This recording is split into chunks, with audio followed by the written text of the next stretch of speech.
You aren't behind in life at all. You're exactly where you need to be right now. Until only a year ago, I felt behind in life and constantly compared my successes, progress, and status with others, online and in real life. Doing this messed me up as I hit a low point, so I know what this feeling is like, and I don't want you to go through it at all. It was only until I started doing 3 things that changed my perspective on where I was really at in my life, even if it feels that way right now. So we're going to explore exactly why you aren't behind in life right now, even if it feels that way for you. So why do we feel behind in the first place? You see, I believe that most of what we consume online misleads us into believing that by a certain age or point in life, you should be living a great life and doing everything you dream of. In other words, this increases the feeling of FOMO. You feel pressured by the expectations that society puts on you, or the success of your friends or peers, leading to feeling worthless or fearing missing out on life's opportunities. Picture this: you're scrolling through social media and seeing friends post about their new jobs, holidays, or milestones like getting married or buying a house. Meanwhile, you're stuck in a bad job and you can't afford that nice holiday or to get out of that bad job. You're still figuring things out while it seems like everyone else around you has their life together. This can make you feel like a loser who's feeling behind in life, even though everyone's journey is different. But here's the truth: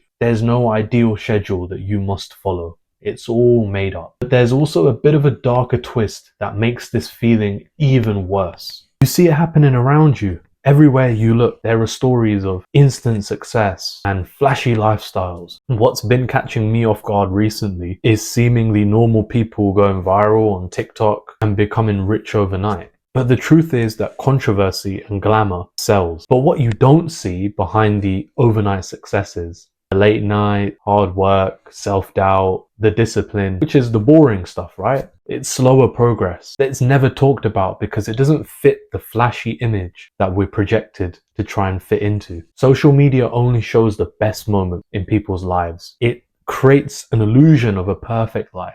People rarely post their failures or their struggles, making it seem like everyone else has it all together. I used to feel this way all the time, and I'm a little bit guilty of this as well, of just putting the best moments out there in my life. So I kind of fed into this narrative, but not too much. But it's not just social media that makes us feel behind in life. For years, I feared what would happen in the future. What would my career look like? Would I ever improve my health and look or feel good? Would I ever get these negative thoughts out of my head? I spent a lot of time stressing about these things, and sometimes they reappear. And this would stop me from trying new things or taking risks. The fear of the unknown, especially for your career, family, and personal growth, creates a lot of anxiety and worry. So now you know what I think makes us feel behind in life, but there are 3 key things that can change your perspective and stop you feeling this way. The first step is to just be realistic about where you are in life to understand yourself just that little bit better. Something I wish I did earlier is a simple mind mapping exercise to create a mind map of your achievements and your future goals. And there's nothing like writing down and seeing your successes in the flesh. First step is I'm going to use my notepad here to show you, and I want you to create a mind map of your achievements and future goals. So I will name this My Life Map. Circle. And however, to make the most out of this exercise, don't make this easy mistake. Instead of just listing out your big successes, like getting a good grade or landing a good job, I want you to dig deeper and pick out the smaller wins, like maybe you passed a test in school, let's say in maths, or you read a book like Atomic Habits in the last week, or maybe for the last 7 days you've been drinking 1 liter of water. It's by listing these small things that you start to see the small wins, and over time these add up and boost your confidence. And I want you to write down your unique strengths as well, no matter how small. So for example, if I list some of my unique strengths above, so what are some of my strengths? That would include things like attention to detail, being able to create content, being able to manage my time, or heck, maybe one of my strengths is the fact that I can do 10 pull-ups. Let me know how many pull-ups you can do in the comments. Next, it's time to add your future goals to the mind map. These can be both big and small, like learning a new skill,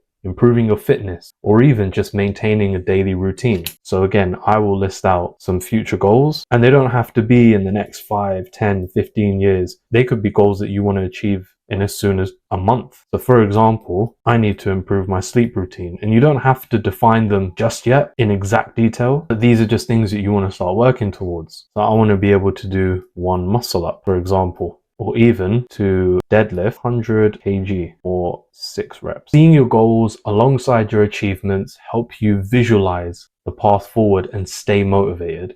There's nothing like setting these small goals and hitting them to give you that dopamine hit, the right kind of dopamine hit. And building confidence with yourself is what matters. That will begin to help you shake those negative feelings off your shoulder. But there's another crucial strategy that will make you feel more in control.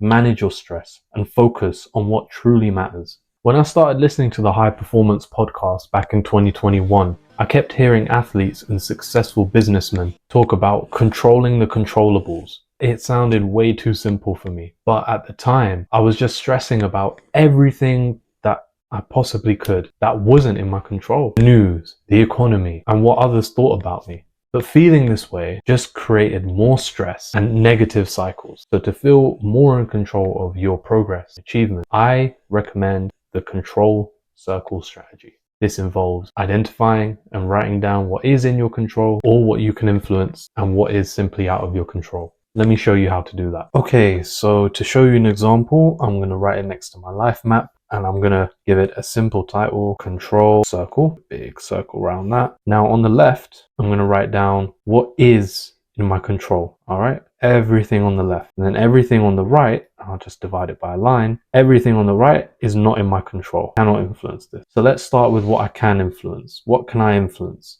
I can influence the amount of sleep I get. I can influence the content I consume on social media. I can influence the food I eat, because what you eat has such an underrated impact on your mood and your emotions. I can control the amount of money I save each month. So these are just some examples, and you can go a lot deeper than this, but this is just the surface level.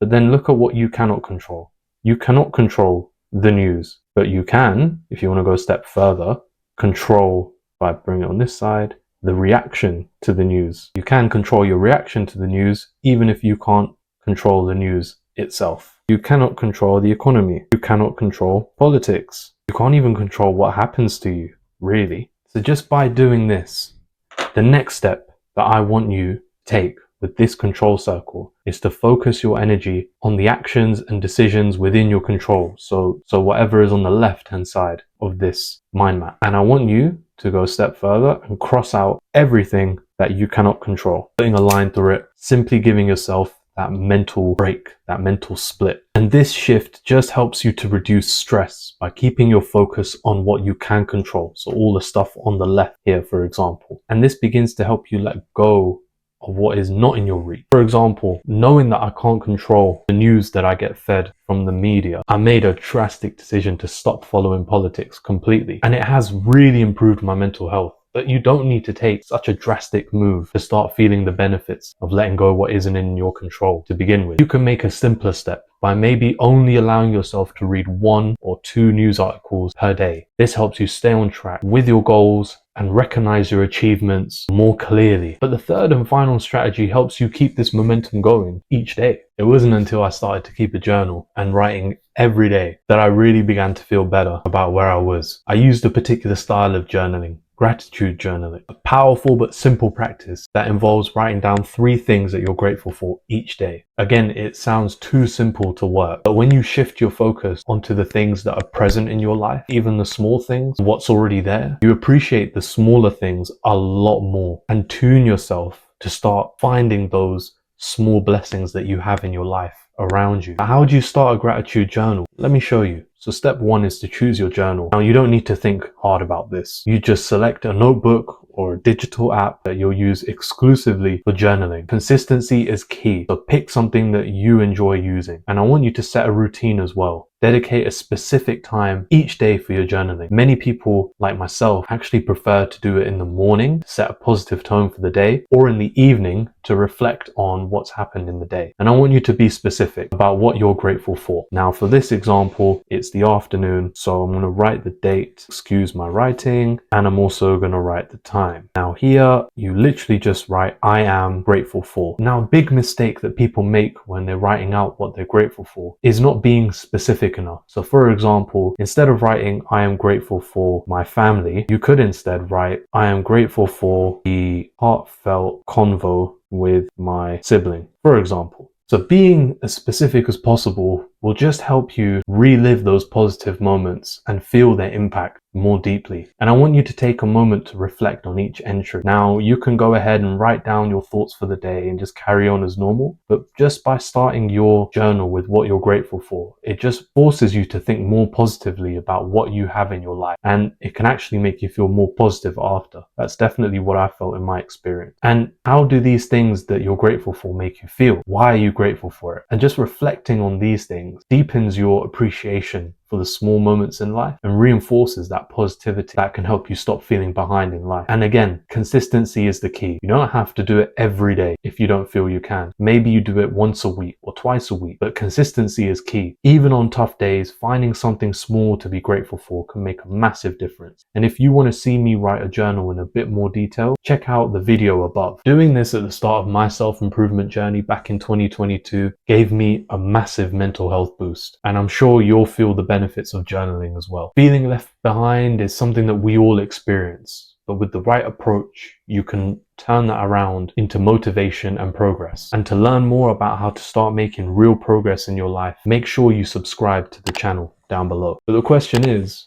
what now? Now that you've reassessed where you are in life, what are the first steps that you can take to move forward? Well, to start with, use your journal to set small, achievable goals, like I mentioned earlier, to start building real change and build confidence with yourself. Go one step further and break that down into a simple next action to take you closer to that goal. For example, this could be as simple as researching a new skill, or it could just be as simple as, if you want to go to the gym tomorrow, put out your gym clothes the night before so that you don't have to think about what you're going to wear when you get up. But how can you set a realistic goal? Well, I use the SMART criteria: specific, measurable, achievable, relevant, and time-bound. This helps you create clear and actionable goals that keep you motivated and stay on track. So for example, one of your goals could be to improve your fitness by running a 5K race. To make it specific, you'd say, I want to improve my physical fitness by training to run a 5K race. How are you going to track your progress? Well, I will track my progress by timing myself on each run and increasing the distance each week before the race. How are you going to achieve it? Well, I'm going to follow a structured training plan that gradually increases my running distance and includes rest days. How is it relevant?